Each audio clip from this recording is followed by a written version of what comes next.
የፍቅር ቤት ሀገር በቤተሰብ የፍቅር ቤት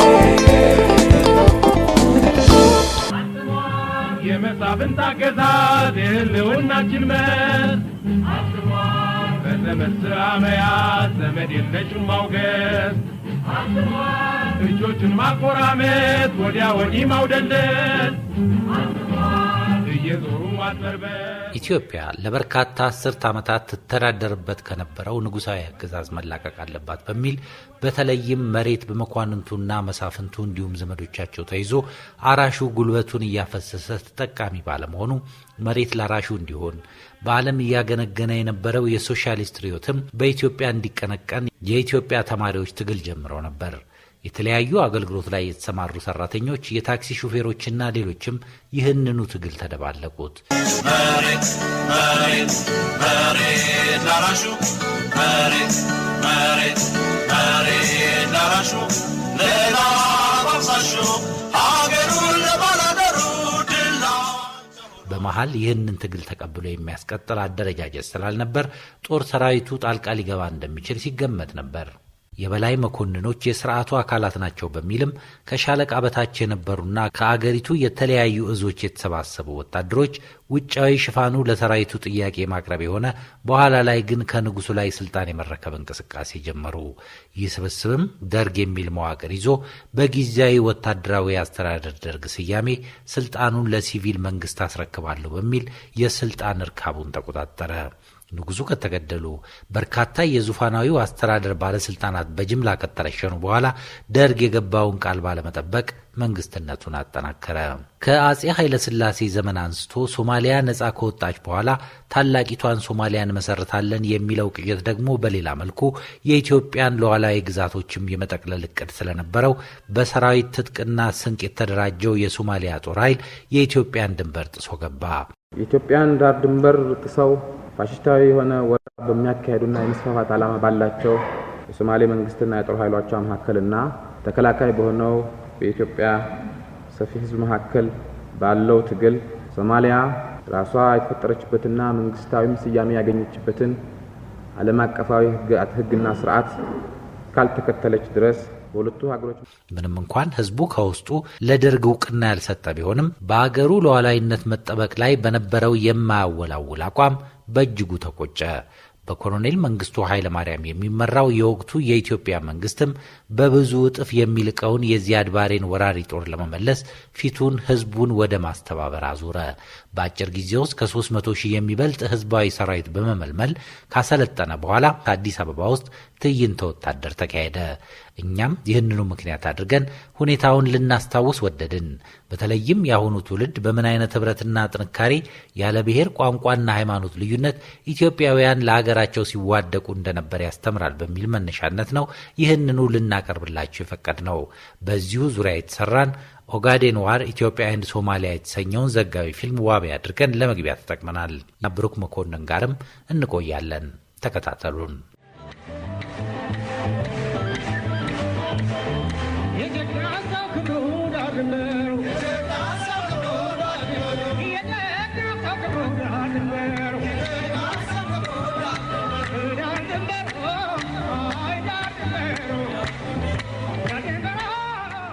በ1969 ዓ.ም የዓለማችን ሀያላን ሀገራት ትኩረታቸውን ወደ አፍሪካ ቀንድ አዞሩ። ስርዓቶች ሲቀየሩ ትብብሩም በዚያው ልክ ተቀየረ። ሶቪየት ህብረትና ዩናይትድ ስቴትስ በቀላሉ ሚናቸውን በየሀገራቱ ቀየሩ። ኢትዮጵያ ውስጥ ንጉሳዊ አገዛዝ ተወግዶ መንግስቱ ኃይለማርያም ወደ ማርክሲስትነት ሲመጡ ሶቪየቶቹ ዝምድናቸውን ከኢትዮጵያ ጋር አደረጉ። Moscow had a new ally, Colonel Mengistu Haile Mariam.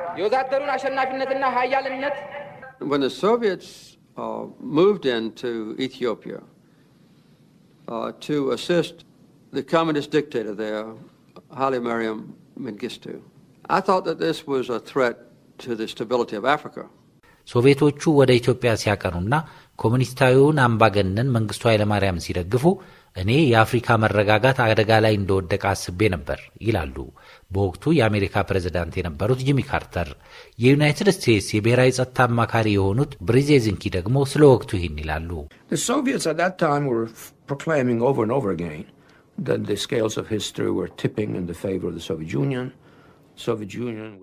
ሶቪየቶቹ በወቅቱ የታሪክ አጋጣሚ ሁሉን ነገር ለነሱ እንዳዘነበለ በተደጋጋሚ ይገልጹ ነበር። በኢኮኖሚው፣ በስትራቴጂክ የበላይነትና ተጠቃሚነት፣ በብሔራዊ የነጻነት ትግሎችንም በመደገፍ የተሻለ አቋም ላይ እንዳሉ ይገልጹ ነበር። በሌላ መልኩ አዲሱና በኮሎኔል መንግስቱ ኃይለማርያም የሚመራው መንግስት ጀርባውን ለአሜሪካኖቹ ሰጠ። The new regime in Ethiopia turned against America.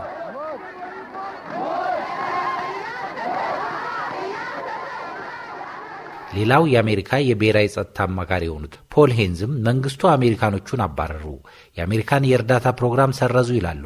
መንግስቱ expelled most of the Americans from Ethiopia and the ሶማሊያ ለዓመታት የሶቪየት ወዳጅ ሀገር ነበረች። በዚያኑ ወቅት ደግሞ ሶቪየት ህብረት ከኢትዮጵያ ጋር ወዳጅነት ጀመረች ይላሉ በተለይ አሜሪካኖቹ። አብዛኛዎቹ ኢትዮጵያውያን የታሪክ ጸሐፍትና የንጉሱም ሆኑ የደርግ ባለስልጣናት ኮሎኔሉን ጨምሮ አሜሪካ በኢትዮጵያ ላይ ቀድማ ፊቷን ማዞራን ይጽፋሉ። በአፄ ኃይለ ሥላሴ የመጨረሻ ዓመታት እየተንሸራተተች መጣ በኋላ ላይ ገዛውን በራሷ ጊዜ እንዳቆመች፣ በተለይም ወታደራዊ እርዳታም ሆነ የመሳሪያ ሽያጭ ከኢትዮጵያ ጋር ማድረግ መከልከሏን ይስማሙበታል። ፖል ሂንዝ የዚህን ተቃራኒ ነው የሚናገሩት። They had very little chance of getting American full support. But they knew that if they tried to present themselves as anti-Soviet, they would improve their chances. የአሜሪካን ሙሉ ድጋፍ ለማግኘት ያላቸው እድል ጠባብ ነበር። የወቅቱን የኢትዮጵያን ባለስልጣናት ማለታቸው ነው። ነገር ግን ከማርክሲስትነታቸው ቢላቀቁ ወይንም ሶቪየትን ተቃርነው ቢቆሙ የተሻለ እድል በኖራቸው ነበር። በዚህ መሃል ሶማሌዎቹ የሶቪየቶችን አማካሪነት ትተው ለጦርነት መዘጋጀታቸውን ገፉበት። ሶቪየቶቹ ሁለቱን አገራት ለማሸማገል ያደረጉት ጥረት ሊሳካ አልቻለም። ይልቅ ከሶማሊያ ለመውጣት ተገደዱ። ፊታቸውንም ወደ ኢትዮጵያ ያዞሩ። ወደ 50 ሺህ የሚጠጉ ኩባውያን ወታደሮችን በማስተባበርም ኢትዮጵያን ለማገዝ ቆረጡ። የኩባው መሪ ፊደል ካስትሮ ሩዝም በአንድ ወቅት ስለዚሁ ጉዳይ ተጠይቀው ይህንን ብለው ነበር።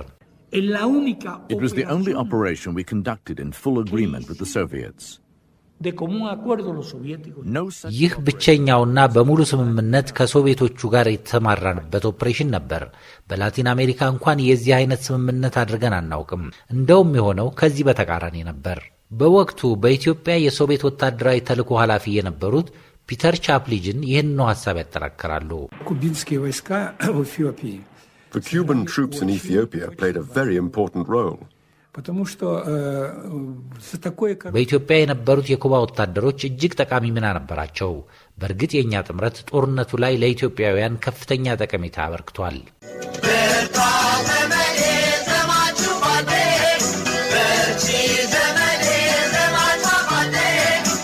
ኢትዮጵያ በተለያዩ አቅጣጫዎች ከነበሩባት ውጥረቶች መካከል አንደኛው በስተምስራቅ የነበረው ውጥረት ነው። የዚያድ ባሬ ሶማሊያ መንግስት ኢትዮጵያን በምስራቅ በኩል ወሮ በመግባት ይገባኛል በሚል የድንበር ይገባኛል ጥያቄ በማንሳትና ታላቂቷን ሶማሊያን እንገነባለን የሚለውን ህልሙን ለማሳካት ከአዲስ አበባ እስከ 300 ኪሎ ሜትር አካባቢ ርቀት ድረስ ደርሶ እንደነበር ይታወቃል። በወቅቱ የኢትዮጵያ መከላከያ በሶማሌው የመከላከያ በቁሳቁስም ሆነ በሰው ኃይል ይበለጥም ስለነበር ጭምር ይህን አጋጣሚ ተጠቅሞ ለመግባት ጥረት አድርጎ ነበር።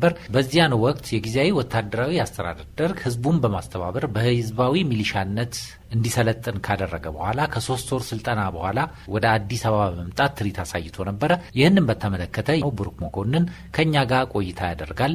ተርጓሚና ጋዜጠኛ ብሩክ መኮንን ከልብ እናመሰግናለን። አመሰግናለሁ። የሚያዝያ 4 ቀን 1969 ዓ.ም በወቅቱ የኢትዮጵያ መንግስት ይመሩ የነበሩ ኮሎኔል መንግስቱ ኃይለማርያም ለመላው የኢትዮጵያ ህዝብ ተነስ፣ ታጠቅ፣ ዝመት በሚል የሀገራችን ሉዓላዊነት መደፈሩና በሰሜንና በደቡብ ምስራቅ ኢትዮጵያ 300 ሺህ የሚጠጋ የሶማሊያ ሰራዊት በተጠናከረ ሜካናይዝድና የአየር ኃይል አቅሙን አደራጅቶ ወረራ ፈጽሞብን ነበረ።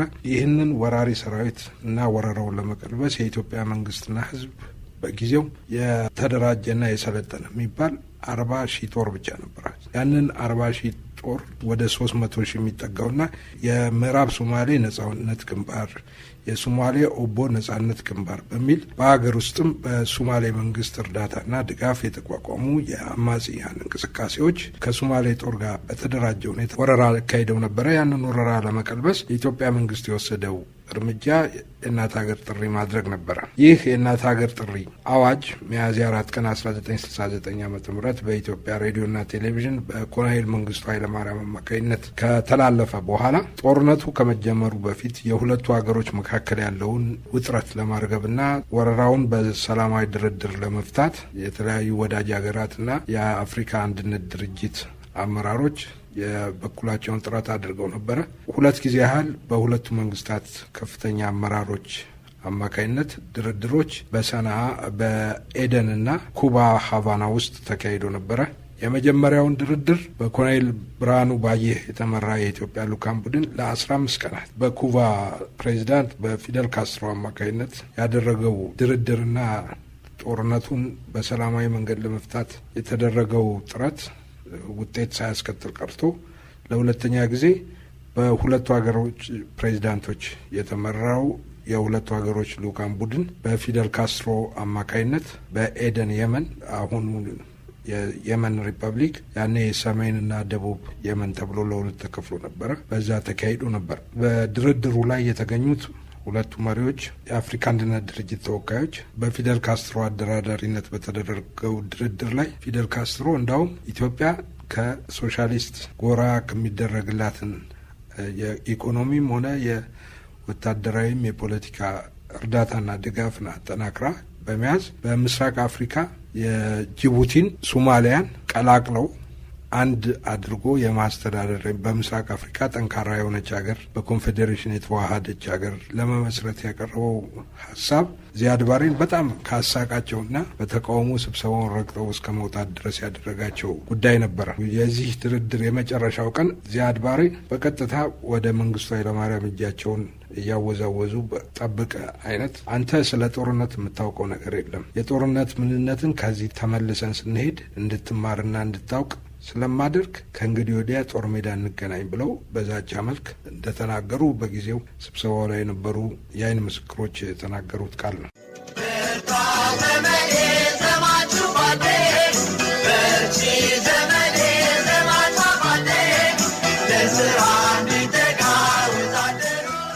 በጊዜው የተካሄደው የኢትዮጵያና የሶማሌ ጦርነት ወቅት የጎራ መደበላለቅ በምስራቅ አፍሪካ ተካሂዶ ነበረ። ከቀዳማዊ ኃይለ ሥላሴ ከስልጣን መውደቅ በኋላ የጊዜያዊ ወታደራዊ ደርግ ስልጣን ሲይዝ ለ40 ዓመታት ኢትዮጵያና በአሜሪካ መንግስታት መካከል የነበረው የሁለትዮሽ የወታደራዊ ስምምነት ቃኘው ሻለቃን የአሜሪካ መንግስት ለማስተዳደር የቻለበትም ስምምነት ነበረ።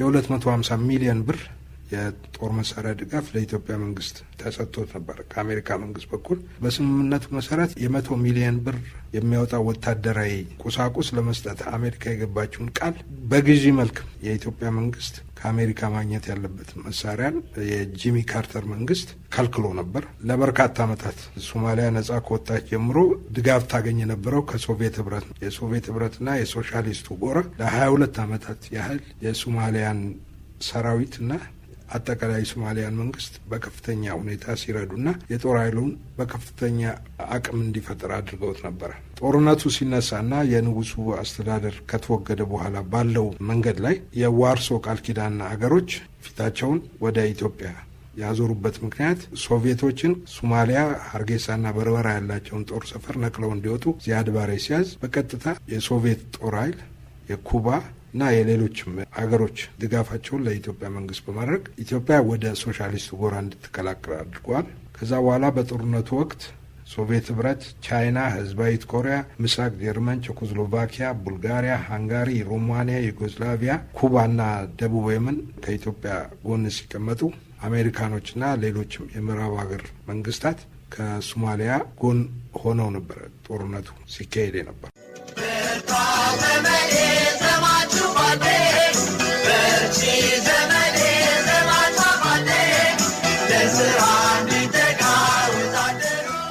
ኢትዮጵያ ኢትዮጵያ ከምዕራቡ ዓለም ወይም ተከተለው ከነበረው ባደርስበትም ከካፒታሊስት ሪዮትን ከሚከተሉ ሀገሮች የምታገኝ የነበረው ድጋፍ ተዘዋውሮ ከሶሻሊስት ሀገሮች ጋር መጎዳኘት ጀመረች። ይሄም ያመጣው እንግዲህ የጦርነት የኃይል ሚዛን አለመመጣጠን ነው።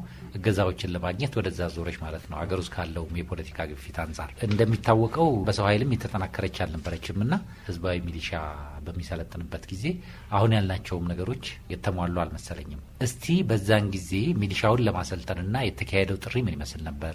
ምን ያህል ወታደር ሰለጠነ? ሊቀመንበሩስ አድርገውት የነበረው ንግግር ይዘቱ ምን ይመስላል? የእነዚህ ሀገሮች እገዛ ከመምጣቱ በፊትስ ያለውን የገንዘብም ሆነ የቁሳቁስና የሰው ኃይል ክፍተት የኢትዮጵያ መንግስት በምን ሁኔታ ሞልቶት ወደ ጦርነት እንደሄደ ብትገልጽልን። ኮሎኔል መንግስቱ ኃይለማርያም ሀገራችን ተደፍራለች፣ ሉዓላዊነትና ዳር ድንበራችንን መደፈር በእኛ ዘመን መከናወን የለበትም፣ በጉልበትህ፣ በህይወትህ፣ በንብረትህ አገርህን ከዚህ የጥፋት ወረራ እንድትመክት ብለው ለህዝቡ ጥሪ አድርገው ነው ሁሉም እናት ሀገር ወይም ሞት በሚል እንቅስቃሴ ውስጥ ሁሉም ህዝብ ከዳር እስከ ዳር ከምዕራብ እስከ ሰሜን ከምስራቅ እስከ ደቡብ ያለው የኢትዮጵያ ህዝብ እንደ አንድ ያስተባበረ የዘመቻና የክተት ሰራዊት ዝግጅት ነበር። የእናት ሀገር ጥሪውን ኮሎኔል መንግስቱ ካደረጉ በኋላ ህዝባዊ ሰራዊት በሚል የህዝባዊ ሰራዊት ምልመላ ቡድን ተቋቁሞ በየመስሪያ ቤቱ፣ በየፋብሪካው፣ በየቀበሌው፣ በየቀበሌ ገበሬ ማህበሩ ሌላው ይቅር በአርብቶ አደሮች አካባቢ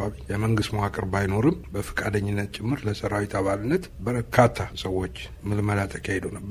ምልመላው ሲካሄድ 300 ሺህ የሚደርስ ኢትዮጵያዊ እድሜው ለአቅመ አዳም የደረሰ ኢትዮጵያዊና ከዛም በላይ የእናት ሀገር ጥሪ የአባት ጦር ተብለው ጡረታ የወጡ ወታደሮች ሳይቀሩ ተሳታፊ ሆነው ነበረ። ይህንን ሰራዊት ለማሰልጠን ለጦርነቱ አስፈላጊውን የውትድርና ስልጠና ለመውሰድ የሚያበቃ ዝግጅትና አቅም አገሪቱ የላትም ነበር በወቅቱ። ስለዚህ ለአመታት በንጉሱ ዘመን ወላጅ አልባ ህጻናት ማሳደጊያ የነበረ እና በሰገሌ ጦርነት ወቅት ሰራዊቱ ወደ ወሎ ሲዘምት ያረፈበት ስጋ ሜዳ የሚባል በምዕራብ አዲስ አበባ መውጫ አካባቢ ያለ ስፍራ ላይ የታጠቅ ጦር ሰፈር እንዲመሰረት ተደረገ።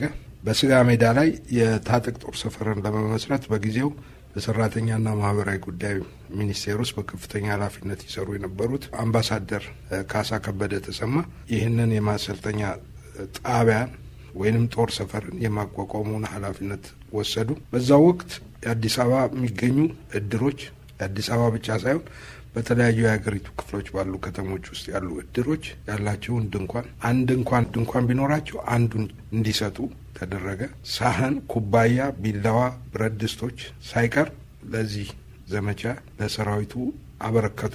ህዝቡም ያለውን ሳህን፣ ማንኪያ፣ ቢላዋ ሳይቀር በመዋጣት በጊዜው ለሰራዊቱ ከሚያስፈልገው በላይ ቁሳቁሶችን አበርክቷል። በወቅቱ ሰራዊቱ በታጠቅ ጦር ሰፈር ከቶ ሲሰለጥን በነፍስ ወከፍ የሚማርባቸው የሚታጠቀው ጠመንጃ የጦር መሳሪያ ለማደል ባለመቻሉ ሰራዊቱ ራሱ ከአካባቢው ጫካ እየቆረጠ ባህር ዛፍ በጦር መሳሪያ መስል እንጨት ይዞ ነበር ሲሰለጥን የነበረው። ለሰራዊቱ በመንግስት በኩል 2 ብርድ ልብስ፣ ሰማያዊና አረንጓዴ ቱታ፣ 1 ከስክስ ጫማና 1 ሸራ ጫማ ነበረ የታደለው። በጊዜው በታጠቅ ጦር ሰፈር አልጋና ፍራሽ የሚታሰብ አልነበረም። ለእያንዳንዳቸው 2 ብርድ ልብስ ታድሏቸው ነበረ።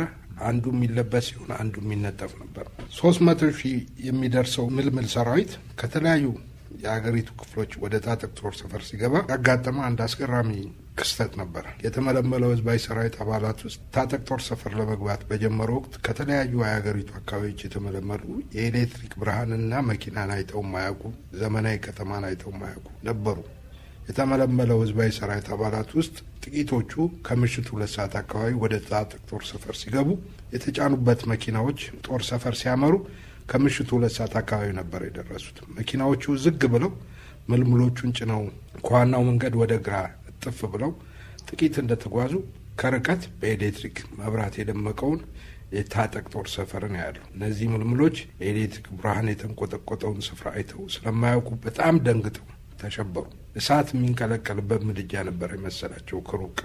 ስለዚህም በርግገው ከተሳፈሩበት መኪና እየዘለሉ በመውረድ ወደ ጫካው ሮጡ። ይህንን በአንድ ወቅት ኮሎኔል መንግስቱ ኃይለማርያምም ተናግረውታል። ሻምበል ፍቅረ ስላሴ ድረስም በመጽሐፋቸው ላይ ይህንን ምስክሩ ነው ምስክርነታቸውን ሰጥተዋል። ከዛ በኋላ በዚህ አጋጣሚ በአካባቢው በጥበቃ ስራ ላይ ተሰማርተው የነበሩ ወታደሮች እነዚህን በድንጋጤ እየሸሹ የነበሩ ምልምሎች እግራቸው ወደ አመራቸው ስፍራ ነፍሳቸውን ለማውጣት ይሮጡ ስለነበረ እስከ ነጋታው ምሽት ድረስ እያፈላለጉ ከየቦታው ለቅመው መልሰው ወደ ጦር ሰፈር እንዳስገቧቸው ይነገራል። እነዚህ 300 ሺህ የሚደርሱት ምልምል ህዝባዊ ሰራዊት አባላት በቋንቋ እርስ በርስ ለመግባባት እንኳን የማይቻል በርካታ ቋንቋዎች ይናገሩ ስለነበረ ወታደራዊ ስልጠናና ትምህርቱ በተለያዩ ቋንቋዎች የሚያስተረጉሙ ወገኖች የግድ ተፈልገው ተመደበው ነበረ ይሰለጥኑ የነበረው።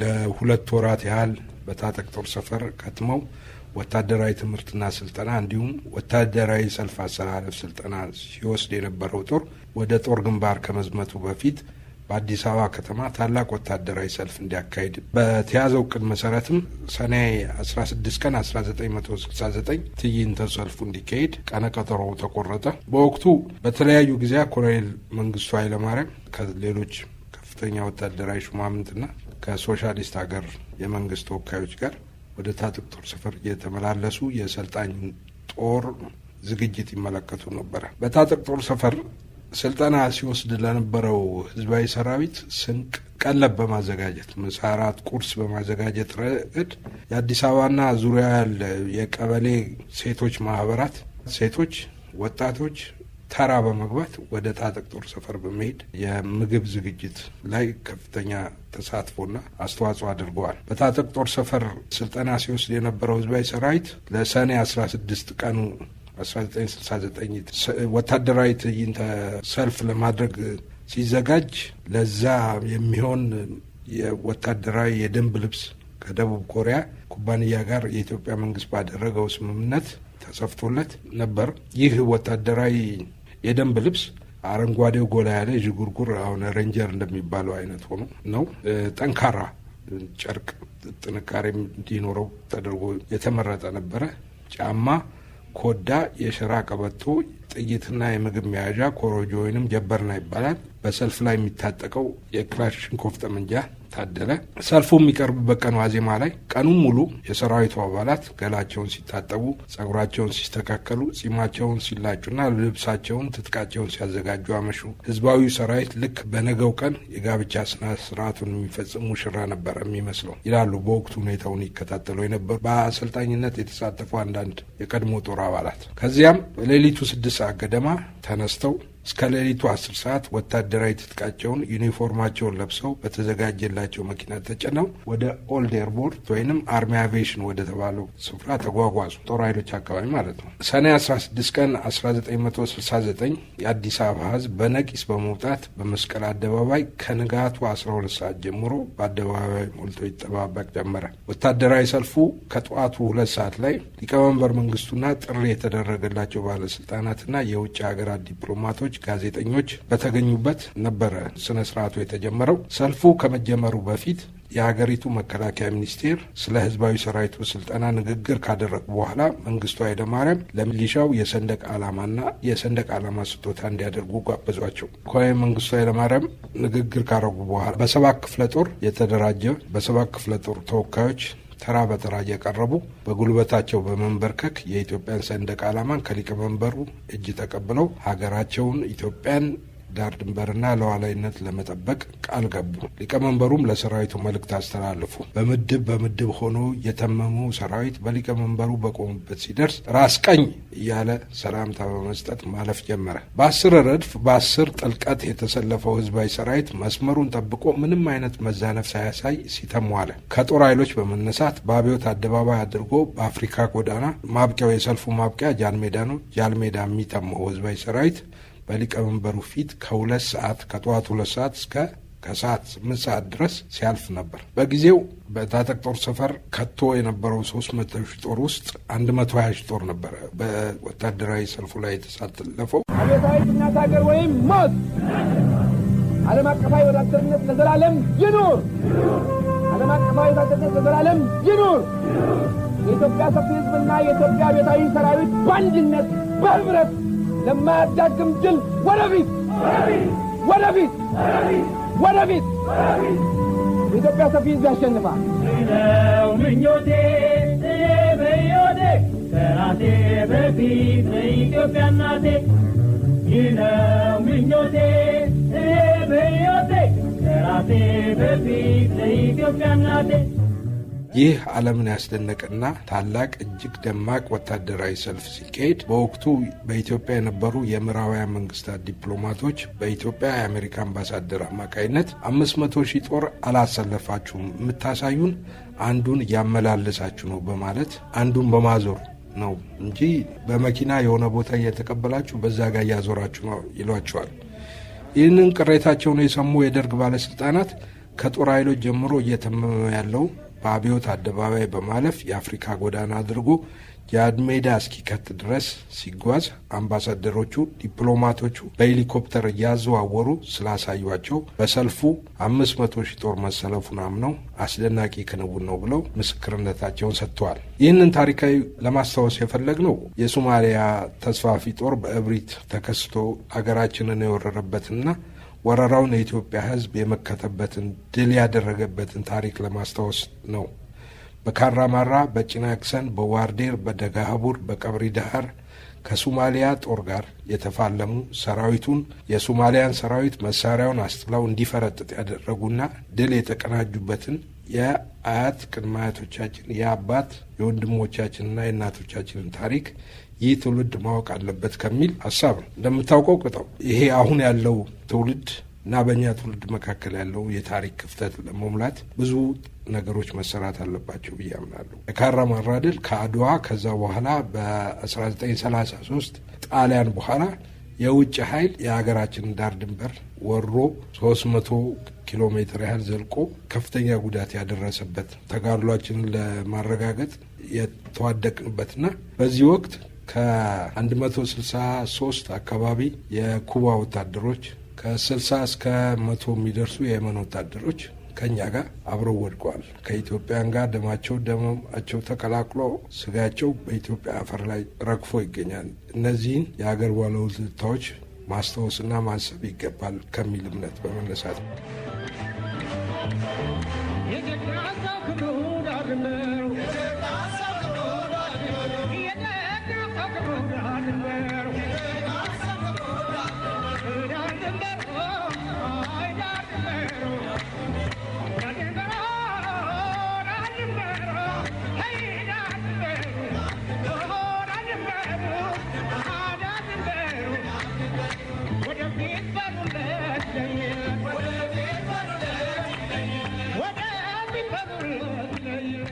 አንተም እንደገለጽከው መብራት እንኳን አይተው የማያውቁ የተለያዩ ቋንቋ የሚናገሩ በተለያዩ የሀገሪቱ ክፍሎች የሚገኙ ኢትዮጵያውያን እኛ መብራት አልገባልንም፣ ሀገራችን ይሄን አላረገችልንም የሚል ጥያቄ ከማንሳታቸው በፊት ነው አገር ተወራ ምንም ነገር ሊኖር አይችልም በሚል ተነሳስተው በሶማሊያ አድርሳብን ከነበረው ወረራ ተከላክለው እቺ ሙሉዋን ኢትዮጵያን ሊሰጡን የቻሉትና ይሄንን ስናስብ ከመማርም በፊት ከመሰልጠንም በፊት ከምንም በፊት ምንም እንኳን ሰዎች ትምህርትም ባይማሩ የስልጣኔውም ባይደርሳቸው የሀገር ፍቅር ሲነሳ ግን እንዲሁ ኢትዮጵያዊ ስሜታቸው የሚነሳበት ሁኔታ አለ። የተማሩትም በሙያቸው ወታደርም የነበሩት ተመልሰው እንደገቡ ነግረናልና ይሄ የኢትዮጵያዊነት ስሜት ለአሁኑ ምን ትምህርት ሊሆነን ይችላል? አሁን ያለ አንዳንድ ነገሮችን ስታይ በጣም ግራ የሚያጋባ ሁኔታ ላይ ነው ያለ ነው። የምንፈልገውን ነገር ማናውቅ፣ የምንፈልገው ነገር ምን ይዞ እንደሚመጣ እንኳን የማናውቅ ግራ የተጋባን የሆንን ይመስለኛል። አንዳንድ ሁኔታዎችን ስታይ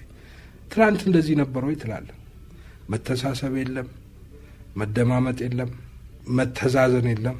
ኃላፊነት ላይ ስትቀመጥ መስረቅና ጉቦ መቀበል የህይወቱ ግብ ያደረገ የተማረበት ትምህርት ያዋጣል ያበላል ብሎ ትምህርት መማሩን ሳይሆን ከተማረ በኋላ የሚያገኘውን ስራ የሚያስብ አስተሳሰብ ያለው ክፍል ተፈጥሯል። ያ ክፍል ለምንድነው የተፈጠረው? ላለፉት ዓመታት ታሪካችንን፣ ታሪካዊ ሴቶቻችንን፣ ኢትዮጵያዊ ማንነታችንን እንድናጣ ሆን ተብሎ የተሰራ ደባ ስላለ ነው። የዛ ደባ ሰለባ ነን።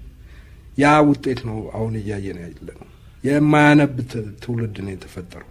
በዚህ አጋጣሚ ማስታወስ የምፈልገው ስለ ኢትዮ ሶማሊያ ጦርነት የተጻፈ የገበየው መጽሐፍ አለ፣ ጣምራ ጦር የሚል ሰራዊቱ አንብቦታል። እኛ ራሳችን ከመጽሐፍት ዓለም ላይ ሲተረክ እውነት እየመሰለን እስካሁን ድረስ አንተም ታስታውሳቸዋለህ፣ በሪሁን ምናምን የሚባሉ ገጸ ባህሪያት እነዛ አሁን ኦሮሚያ ክልል ብትሄድ በቁቤ ነው የተማሩት። ማንበብ አይችሉም አማርኛ መጽሐፍ። ወይ ወደ ቁቤ ተተርጉሞ እንዲነበብና ታሪኩ የሁላችንም በዛኛውን ቋንቋ እንዲነገር እንኳን አልተደረገም። በውስጣ ታዋቂ እንድንለያይ ተደርገናል። እነዛ በቋንቋ የማይግባቡ ሰዎች የእኛን ልብስም ሳይለብሱ የነበሩ ልብስ መልበስ ማያውቅ ጠረፍ አካባቢ የነበሩ ብሔር ብሔረሰቦች ራሱ በዚህ ተመልምለው ታሪክ የሰሩ የብሔራዊ ሜዳሊያ የተሸለሙ ሰዎች አሉ። ከሩሲያኖቹ ከኩባዎቹና ከየመኖቹ ጋር ለኢትዮጵያ አንድነት ስንዋደቅ አስተርጓሚ አልነበረም። በምንድን ነበረ የምንግባባው? ለምንድን ነው ያ ነገር የሆነው? ያንን ዛሬ ላይ ቆምን ስናስብ አንድ የሚያስተሳስረን ነገር ነበረ። ያ ስለላላ ይመስለኝ የሚያልፍ ቀን እንደዘበት ምናል ፍቅርን ብንሰብክበት ዘር ከመቁጠር መለያያ ሰው እንደሆነ መጀመሪያ የጥላቻ ፖለቲካ አንዱ ካንዱ ሲያነካካ የኔ መንፈስ ይዞ ወደ ገደል ተያይዞ ህመም ነው የማድን በሽታ ሆርሲያም ገሮማታ። ብሔራዊ ጀግንነት፣ ብሔራዊ ኩራት የሚባሉ ነገሮች ላይ አጉልተን መስራት መቻል አለብን። እኛ ብዙ ያለፍንባቸው ጥሩ ነገሮች አሉ። እነዛን እየተውን ዘመኑ ግሎባላይዜሽን ነው ብለን በፌስቡክ እንኳን እነዚህ አይነት ጀግኖችን በማወደስ እነዚህ አይነት ታሪካዊ እውነቶችን ለህዝብ ተደራሽ በማድረግ ሁሉም ወገን የሀገር ባለቤት፣ የታሪክ ባለቤት፣ ታሪኩ ደግሞ የሚያኮራ እንጂ አንገት የሚያስደፋ አይደለም። እንደ ሌሎች ሀገሮች አንገታቸው የሚያስደፋውን ታሪካቸውን እንኳን ታሪክ ነው ብለው ለቀጣዩ ትውልድ የሚተላለፍበትን መንገድ ሲፈልጉ እናያለን። እኛ ግን አኩሪውን ታሪካችንን የወገኖቻችንን ተጋድሎና መስዋዕትነትን እንኳን ቦታ ማንሰጥ መሆናችን ሁልጊዜ ያሳዝነኛል። የውጭ ሀገር ዜጋ ሆነው ለኢትዮጵያ የሞቱ፣ ለኢትዮጵያ የሰሩ፣ ለኢትዮጵያ ብዙ ነገር ያደረጉ ሰዎች ማወደስ እንኳን ይገባል። በሌላ በኩል ግን የራሳችንን ጀግኖች እንኳን ቦታ ማንሰጥ። አብቹ የሚባለውን ሰውዬ ተጫነ መኮንን አበሻ ጀብዱ ብሎ ባይተረጉመው ኖሮ አብቹን ታሪክ አናውቅም ነበረ። ቼኮስሎቫኪያዊ ሰውዬ ስለጻፈውና አብቹ እንደዚህ ነበረ ብሎ እሱ ራሱ ተደንቆበት የጻፈውን ተጫነ መኮንን ያንን መጽሐፍ በመተርጎሙ ነው ስለ አብቹዋውን ማወቅ የጀመርነውና የራሳችንን ጀግኖች ቦታ መስጠት ይገባናል። ይህንን ካደረግን ነው የተሻለች ኢትዮጵያ ለልጆቻችን የሚያኮራ ታሪክ ያላት ሀገርን የፍቅር ቤት ሀገር